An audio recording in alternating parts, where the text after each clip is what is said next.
வணக்கம் விவசாய பெருமக்களே. இப்போ நம்ம இருக்கிறது வந்து ஆம்பூர். இப்போ உங்களுக்கு தெரியும், ஆம்பூர் வந்து பிரியாணிக்கு ஃபேமஸான ஒரு ஊர். அதே மாதிரி இங்கே வந்து தோல் பாதுகாப்பு தொழிற்சாலையும் அதிகமாக இருக்குது. அதே மாதிரி இந்த காலனிகள் ஜூஸ் தயாரிக்கும் தொழிற்சாலையும் அதிகமாக இருக்குது. இன்னொரு விஷயம் வந்து இங்கே வந்து தென்னை அதிகமாக இருக்குது. ஸோ அதை சார்ந்த தொழில் இங்கே நிறைய நடந்துட்டுருக்கு. அதில் வந்து இப்போ தென்னை இந்த ஓடுலேருந்து இந்த சார்கோல் தயாரிக்கிற தொழிலை வந்து திரு பிரபாஸ் சங்கர் அவர்கள் செஞ்சுட்டு இருக்காங்க, செல்வகுமார் அவர்கள் செஞ்சுட்டு இருக்காங்க. இவங்க வீட்டு வந்து இந்த தொழில் வந்து எப்படி ஆரம்பிக்கணும், இதற்கான விற்பனை வாய்ப்புகள் எப்படி இருக்கு, இதுக்கு லோன் சப்சிடியில் எப்படி கிடைக்குது, இந்த விவரங்களை வந்து நம்ம விரிவாக எடுத்து தெரிஞ்சுக்கலாம். இந்த சார்கோலுங்கிறது வந்து பல காலகாலமாக பண்ணிட்டு இருக்க தொழில் தான். ஆனால் பார்த்தீங்கன்னா அறிமுகம் இல்லாத ஒரு தொழிலாக இருக்குது. ஸோ நீங்கள் இந்த தொழில் வர்றதுக்கு என்ன காரணம்? சார்கோல்ன்றது வந்து ஒரு நல்ல மார்ஜினல் பிஸ்னஸாக நாங்கள் ஒரு நல்ல வியாபாரத்தை தேடும்போது எங்களுக்கு பட்டது. அந்த மார்ஜினல் பிஸ்னஸ் பண்ணலான்னு போகும்போது அதில் நிறைய தடைகள் இருந்தது. அந்த தடைகள் பார்த்தீங்கன்னா ட்ரெடிஷ்னல் டைப்பில் பண்ணுறதுனால காங்கேயம் சைடில் வந்து பொல்யூஷன் கண்ட்ரோல் போர்டுனால நிறைய பிரச்சனைகள், பொல்யூஷன் ப்ராப்ளம் பண்ணுறதுனால நிறைய பிரச்சனைகள் அப்படின்ற மாதிரி நிறைய சினாரியோஸ் இருந்தது. ஸோ அப்போ வந்து பார்த்தீங்கன்னா நம்ம இது வந்து நல்ல மார்ஜினல் பிஸ்னஸாக இருக்குது, அதே நேரத்தில் செய்யறதுக்கு நிறைய தடைகள் இருக்குது. ஸோ நம்ம இதை எப்படி ஓவர் கம் பண்ணலாம் அப்படின்னு யோசிக்கும் போது நமக்கு வந்து சரி, அப்போ பொல்யூஷன் ப்ராப்ளம் இல்லாத ஒரு மெத்தட் பண்ணால் நம்மளால வந்து இதை நீடிச்சு செய்ய முடியும், நல்ல விதமாக செய்ய முடியும் அப்படின்ற ஒரு பார்வையில் அதுக்கான எல்லா ரிசர்ச் ஒர்க்கும் பண்ணி, பேசிக்கலாக நான் கெமிஸ்ட்ரி ஸ்டூடெண்ட்ன்றதுனால அதுக்கான எல்லா பேசிக் நீட்ஸையும் தேடி ரிசர்ச் பண்ணி நிறைய ஃபெயில்யூஸ் ஆன யூனிட்ஸை பார்த்து அதனுடைய அப்டேஷனோட நாம் வந்து ஒரு சக்ஸஸ்ஃபுல்லான மெத்தடை ஒரு ஒரு ஒரு ப்ராசஸை டெவலப் பண்ணி அதை நாங்கள் ஒரு 5 இயர்ஸாக ரன் பண்ணிட்டு இருக்கோம் சார். சரிங்க. அப்போ நீங்கள் இப்போ நீங்கள் கண்டுபிடிச்ச இந்த மெத்தடுக்கு பேர் என்னங்க? நம்ம இது கண்டுபிடிச்ச மெத்தடுன்னு சொல்ல முடியாதுங்க. இது காலகாலமா இருக்கிற மெத்தட் தான். பைரோலிசிஸ் மெத்தட்ன்றது சயின்டிபிக்கா காலகாலமா இருக்கிறது தான். இதை இந்த தொழிலுக்கு ஏற்ற வகையில நாங்க புகுத்தி இருக்கிறோம். ஓ சரி சரிங்க. இப்போ வந்து இது வந்து இந்த தொழில் வந்து நிறைய இடத்துல பேன் பண்ணிட்டான்னு சொல்றீங்க. அப்போ இது எப்படி இதோட பண்ணிட்டு இருக்கிறீங்க, என்ன காரணம்? பேன் பண்ணதுக்கான காரணம் வந்து பாத்தீங்கன்னா இந்த ப்ராசஸ் வந்து தண்ணி மாசுபடுத்துது, காற்று மாசுபடுத்துது அப்படின்ற காரணத்தினால பேன் பண்ணிட்டாங்க. நம்ம ப்ராசஸ் வந்து தண்ணியே மாசுபடுத்தல, காற்றையும் மாசுபடுத்தல. எந்த வகையிலன்னா நாம வந்து தண்ணியை ஒரு டிராப் கூட ப்ராசஸ் யூஸ் பண்றது இல்லை, அதனால தண்ணியை மாசுபடுத்துறது இல்லை. காற்று அப்படின்றது வந்து நம்ம வர கேசஸ் எல்லாமே வந்து ரீசைக்கிள் பண்ணி இந்த ப்ராசஸ்க்கே இன்னும் அட்வான்டேஜ் பண்ற மாதிரி பயன்படுத்திடுறோம். அதனால அது காற்றையும் மாசுபடுத்தல.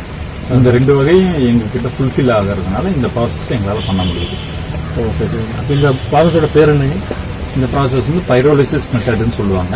பைரோலிசிஸ் மெத்தட்ன்றது வந்து பார்த்தீங்கன்னா ஆக்சிஜன் இல்லாமல் நம்ம கண்ட்ரோல் பண்ணி எரிக்கக்கூடியது. ஓ சரி சரி. அப்போது இந்த ட்ரெடிஷனல் மெத்தடுக்கும் இந்த மெத்தடுக்கு என்ன டிஃப்ரென்ஸுங்க?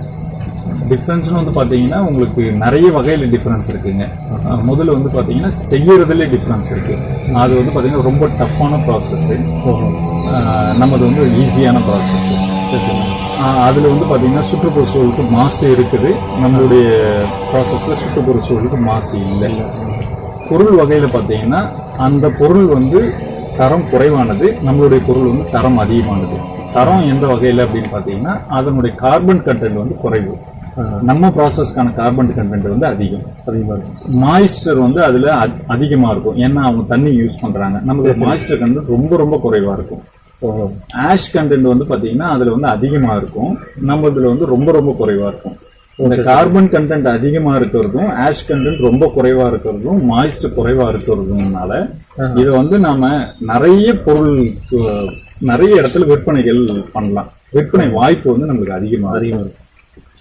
இந்த வகையெல்லாம் வந்து பாத்தீங்கன்னா அதுக்கும் நம்மளுடைய ப்ராசஸ், அதாவது traditional type charcoal, pit type charcoal ப்ராசஸ்க்கும் நம்மளுடைய ப்ராசஸ்க்குமான வித்தியாசம் நிறைய இருக்குங்க.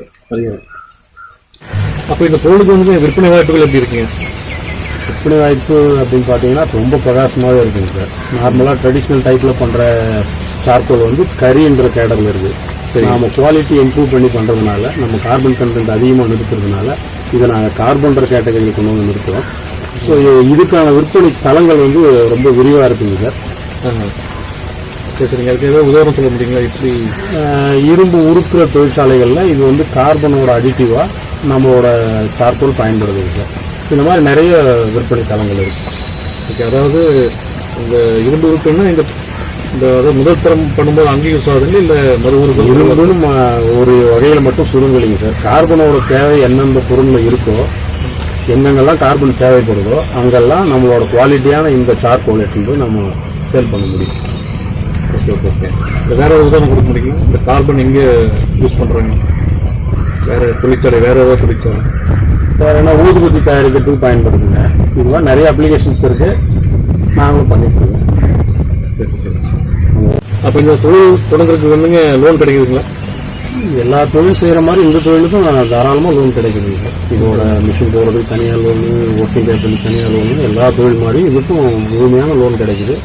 இன்னொரு விஷயம் பார்த்தீங்கன்னா, தென்னை வாரியம்னு கேரளாவில் இங்கே இருக்குது, சென்ட்ரல் கோகனட் போர்டுன்னு. அவங்க இந்த ப்ராசஸுக்கு, இந்த தொழிலுக்கு சப்சிடியும் தராங்க. ஓகே சரிங்க. எவ்வளோ சதவீதம் கொடுக்குறாங்க? 25% மிஷின் போடுற தொகையில் 25% வரலும் நமக்கு சப்சிடியாக கிடைக்குது. சரி சரிங்க. அப்போ வந்து இந்த தொழில் தொடங்கணும்னு நிறைய பேர் விரும்புவாங்க. அப்படிப்பட்ட உங்ககிட்ட வந்தாங்கன்னா அவங்களுக்கு வந்து நீங்கள் எந்த மாதிரியான உதவிகள் செய்வீங்க?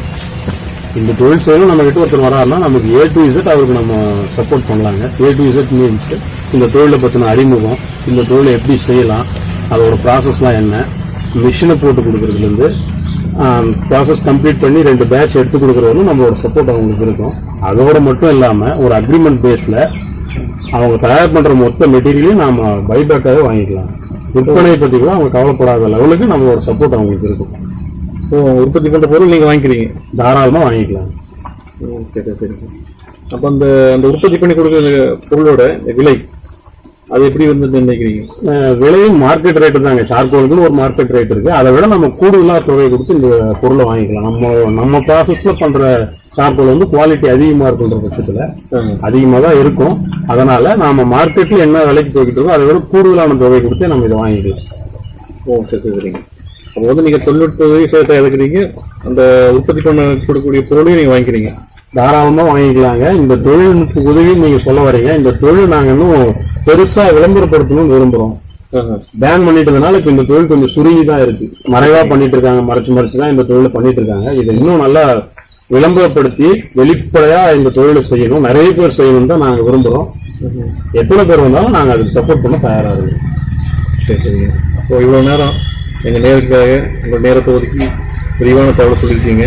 ரொம்ப நன்றிங்க. ரொம்ப நன்றி. ரொம்ப நன்றி.